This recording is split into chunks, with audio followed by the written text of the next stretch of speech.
YCP senior నేత, కాపు ఉద్యమ ప్రముఖుడు ముద్రగడ పద్మనాభం ముఖ్యమంత్రి చంద్రబాబు కూటమి ప్రభుత్వంపై తీవ్ర స్థాయిలో విరుచుకుపడ్డారు. ఇటీవల గుంటూరులో దాడికి గురైన మాజీ మంత్రి అంబటి రాంబాబు నివాసాన్ని ఆయన సోమవారం సందర్శించి కుటుంబ సభ్యులను పరామర్శించారు. ఈ సందర్భంగా ముద్రగడ మాట్లాడుతూ కూటమి పాలనలో వైసీపీ నేతలను లక్ష్యంగా చేసుకుని దాడులు చేస్తున్నారని ఆరోపించారు. అంబటి ఇంటిపై దాడి బాధాకరమని, ఇళ్లపై దాడులు చేసే సంస్కృతి మంచిది కాదని హితవు పలికారు. దాడి చేసిన వారిపై చర్యలు తీసుకోకుండా బాధితుడైన అంబటినే జైల్లో పెడతారా అని ప్రభుత్వాన్ని నిలదీశారు. ఈ పర్యటనలో అంబటి కుమార్తె మౌనికను ప్రత్యేకంగా అభినందించిన ముద్రగడ ఆమెను ఫైర్ బ్రాండ్ అని అభివర్ణించారు. భవిష్యత్తులో ఆమె పశ్చిమ బెంగాల్ ముఖ్యమంత్రి మమతా బెనర్జీ స్థాయికి ఎదగాలని ఆకాంక్షించారు. అనంతరం చంద్రబాబుపై ముద్రగడ ఘాటు వ్యాఖ్యలు చేశారు. కాపుల ఓట్లతో 2 సార్లు ముఖ్యమంత్రి అయిన చంద్రబాబు అధికారంలోకి వచ్చాక మళ్లీ కాపులనే వేధిస్తున్నారు.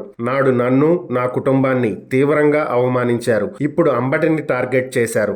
మాకు జరిగిన అవమానాలు మీ కుటుంబ సభ్యులైన భార్య, కొడుకు, కోడలికి జరిగితే ఎలా ఉంటుందో ఆలోచించండి అని చంద్రబాబును ఉద్దేశించి ప్రశ్నించారు. కాపులు బానిసలు కాదని, తమను అవమానించడం ఆపాలని స్పష్టం చేశారు.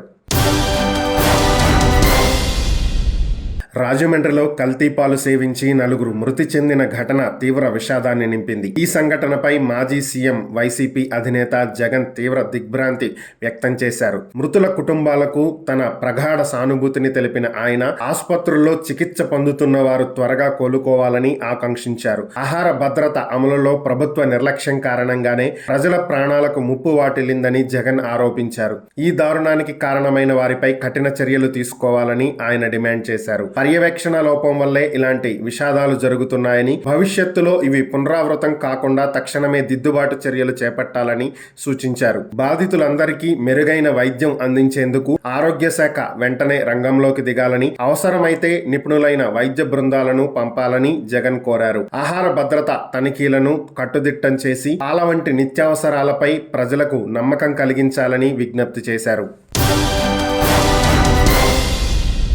తిరుమల శ్రీవారి లడ్డూ ప్రసాదంలో కల్తీ నెయ్యి వాడకం ఆరోపణలకు సంబంధించిన వివాదంలో ఏపీ ప్రభుత్వానికి సుప్రీంకోర్టులో పెద్ద ఊరట లభించింది. ఈ వ్యవహారంపై రాష్ట్ర ప్రభుత్వం ఏర్పాటు చేసిన ఏకసభ్య కమిషన్ విచారణను కొనసాగించవచ్చని సర్వోన్నత న్యాయస్థానం స్పష్టం చేసింది. ఈ కమిషన్ నియామకాన్ని సవాలు చేస్తూ మాజీ ఎంపీ సుబ్రహ్మణ్య స్వామి దాఖలు చేసిన పిటిషన్ను కొట్టివేస్తూ ఇవాళ కీలక తీర్పు వెలువరించింది. ప్రధాన న్యాయమూర్తి జస్టిస్ సూర్యకాంత్, జస్టిస్ జోయ్ మాల్యా బాగ్చితో కూడిన ధర్మాసనం ఈ పిటిషన్ పై విచారణ చేపట్టింది. తిరుమల నెయ్యి వ్యవహారంపై ఇప్పటికే సుప్రీంకోర్టు ఆదేశాలతో సిబిఐ, సిట్ దర్యాప్తు చేస్తుండగా రాష్ట్ర ప్రభుత్వం సమాంతరంగా మరో కమిటీని ఎలా ఏర్పాటు చేస్తుందని సుబ్రహ్మణ్య స్వామి తన పిటిషన్ లో అభ్యంతరం వ్యక్తం చేశారు. ఈ పిటిషన్ లో కేంద్ర రాష్ట్ర ప్రభుత్వాలతో పాటు సీఎం చంద్రబాబు, టీటీడీ, సిబిఐని ప్రతివాదులుగా చేర్చారు. స్వామి వాదనలను తోసిపుచ్చిన ధర్మాసనం ఒక దర్యాప్తు సంస్థ విచారణ మరో కమిటీపై ప్రభావం చూపదని స్పష్టం చేసింది. రాష్ట్ర ప్రభుత్వం ఏర్పాటు చేసిన ఏకసభ్య కమిటీ పరిపాలనా పరమైన లోపాలను గుర్తించేందుకు ఏర్పాటు చేయబడింది. ఇది సిబిఐ దర్యాప్తును ప్రభావితం చేస్తుందని మేము భావించడం లేదు. చట్ట ప్రకారం సిట్, ఏకసభ్య కమిటీ తమ విధులను నిర్వర్తించవచ్చు అని ధర్మాసనం పేర్కొంది. ఈ 2 విచారణలు వేరువేరని, ఒకదాని పరిధిలోకి మరొకటి రాదని తేల్చి చెప్పింది. ఆంధ్రప్రదేశ్ రాజకీయాల్లో నిత్యం బిజీగా ఉండే ప్రజాప్రతినిధులు ఇప్పుడు కాసేపు రాజకీయాలకు విరామం ఇచ్చి క్రీడా మైదానంలోకి అడుగు పెట్టబోతున్నారు. రాష్ట్రంలోని ఎమ్మెల్యేలు, ఎమ్మెల్సీల కోసం రేపటి నుంచి 3 రోజుల పాటు ప్రత్యేకంగా క్రీడా పోటీలు నిర్వహించనున్నారు. ప్రతిరోజు అసెంబ్లీ సమావేశాలు ముగిసిన అనంతరం విజయవాడలోని ఇందిరాగాంధీ మున్సిపల్ స్టేడియం వేదికగా ఈ పోటీలు జరగనున్నాయి. ఇందుకు సంబంధించి అసెంబ్లీ, శాసనసభ పక్ష కార్యాలయాల్లో ఇప్పటికే దరఖాస్తుల ప్రక్రియ ప్రారంభమైంది. సభ్యుల ఆసక్తిని బట్టి క్రికెట్, క్యారమ్స్, చెస్, టెన్నిస్ వంటి పలు రకాల క్రీడలను ఈ పోటీల జాబితాలో చేర్చారు. తమకు నచ్చిన ఆటలో పాల్గొనేందుకు సభ్యులకు వెసులుబాటు కల్పించడమే కాకుండా పోటీల్లో పాల్గొనే వారందరికీ ప్రభుత్వం తరపున ఉచితంగా టీ-షర్ట్లు, ట్రాకర్లు అందజేయనున్నారు. చట్టసభల్లో ప్రజా సమస్యలపై వాదోపవాదాలు చేసుకునే నేతలు ఇప్పుడు మైదానంలో క్రీడా స్ఫూర్తిని చాటుకునేందుకు సిద్ధమవుతుండటం ఆసక్తిని కలిగిస్తుంది. ముఖ్యంగా ఈ క్రీడల్లో క్రికెట్ ప్రధాన ఆకర్షణగా నిలవనుంది. క్రికెట్ పోటీల కోసం ప్రస్తుతం 2 జట్లను సిద్ధం చేయగా ఒక జట్టుకు విద్యాశాఖ మంత్రి నారా లోకేష్ సారథ్యం వహిస్తున్నారు. మరో జట్టుకు పౌర సరఫరాల శాఖ మంత్రి నాదెండ్ల మనోహర్ కెప్టెన్ గా వ్యవహరించనున్నారు.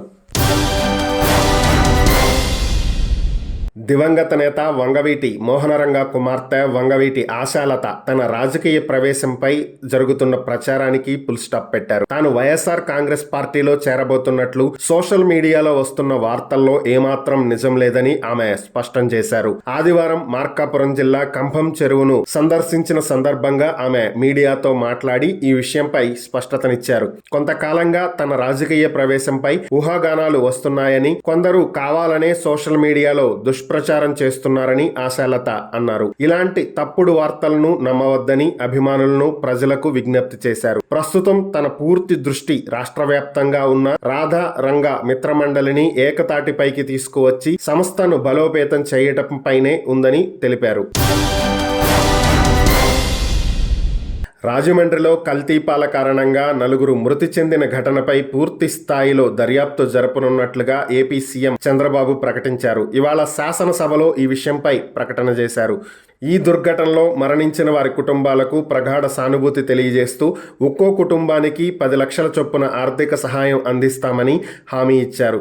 ఈ ఘటనకు సంబంధించి నరసాపురంలోని వరలక్ష్మి డైరీ నుంచి పాలు సరఫరా అయినట్లు సీఎం సభకు వివరించారు. ఇప్పటికే పాల నమూనాలను సేకరించి పరీక్షల నిమిత్తం హైదరాబాద్ లోని ల్యాబ్ కు పంపినట్లు తెలిపారు. ల్యాబ్ నివేదికలో పాలలో కల్తీ జరిగినట్లు తేలితే అందుకు బాధ్యులైన వారిని ఎట్టి పరిస్థితుల్లోనూ క్షమించేది లేదని చంద్రబాబు హెచ్చరించారు.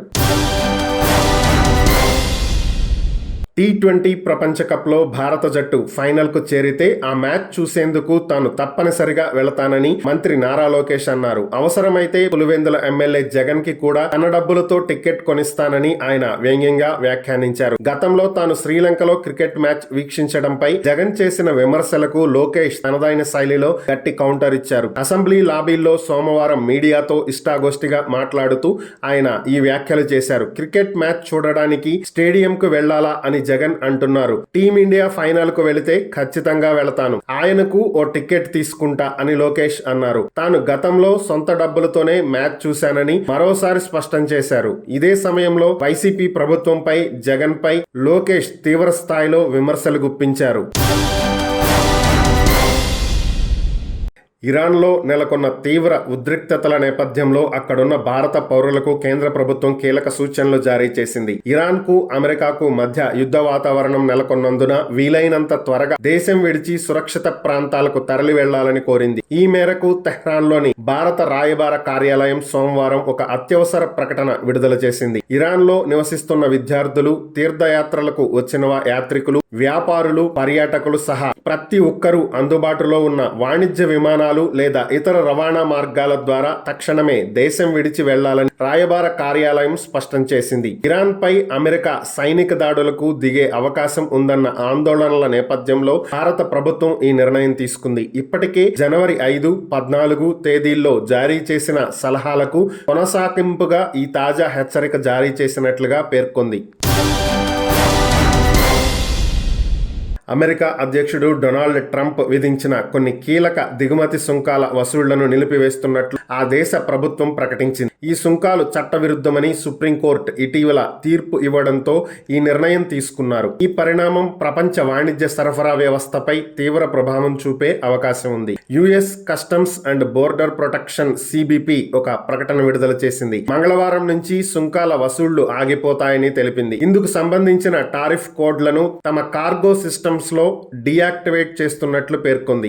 అయితే ఇప్పటి వరకు వసూలు చేసిన సుంకాలను దిగుమతిదారులకు తిరిగి చెల్లిస్తారా లేదా అనే దానిపై స్పష్టత ఇవ్వలేదు. ఫిబ్రవరి 20న సుప్రీంకోర్టు 6-3 మెజారిటీతో ఈ తీర్పు ఇచ్చింది. 1977 నాటి అంతర్జాతీయ అత్యవసర ఆర్థిక అధికారాల చట్టాన్ని ఉపయోగించి ట్రంప్ తన అధికారాన్ని దుర్వినియోగం చేశారని కోర్టు స్పష్టం చేసింది.